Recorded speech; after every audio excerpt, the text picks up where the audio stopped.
আর একটা ঝটপট রান্না, কড়াইতে মাখন দিয়ে চিকেন আর আলু দিয়ে দিলাম।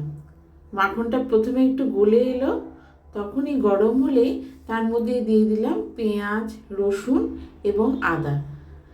রান্না করতে ইচ্ছে যদি না করে এবং পেট তো আর শুনবে না এইসব কথা, তখন কিন্তু এই ঝটপট রান্নাটা বানিয়ে নিলে খেতে কিন্তু খুব ভালো লাগে।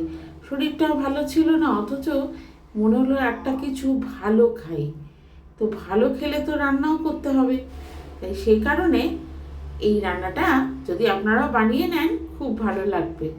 তাই পেঁয়াজ রসুনটা ভাজার সময় সামান্য নুন দিয়ে দিলাম আর আন্দাজ মতন, আর দিয়ে দিলাম কিছু শীতের গাজর। গাজর তো শীতকালে অনেক পাওয়া যায়। একটু একটা দুটো বিটও দিয়েছিলাম কালারটা করার জন্য, অল্প একটু আদাও দিয়ে দিলাম।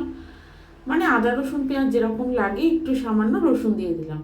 তারপর এগুলো দিয়ে, আর নতুন যে আলু গোল গোল সেগুলো আর কাটিনি, একটু অন্যরকম করতে চাই, তাই ভালো করে এগুলো দিয়ে খুবই কম মশলা, বিশেষ কিছু দেওয়ার আর দরকার নেই, ভালো করে নাড়তে থাকলাম।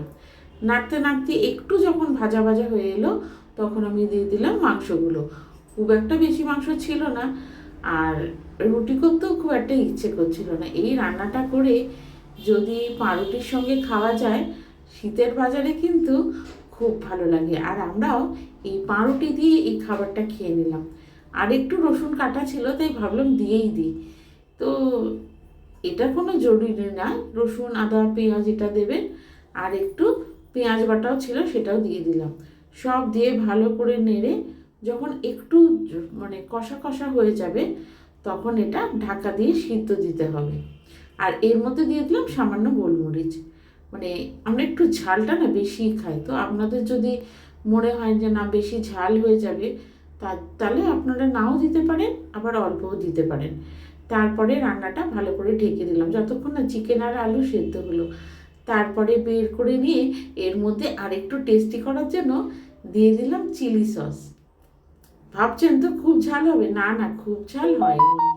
আর রুটি করতে ইচ্ছে করছিল না বলে পাউরুটি দিয়ে খেয়ে নিলাম। সত্যি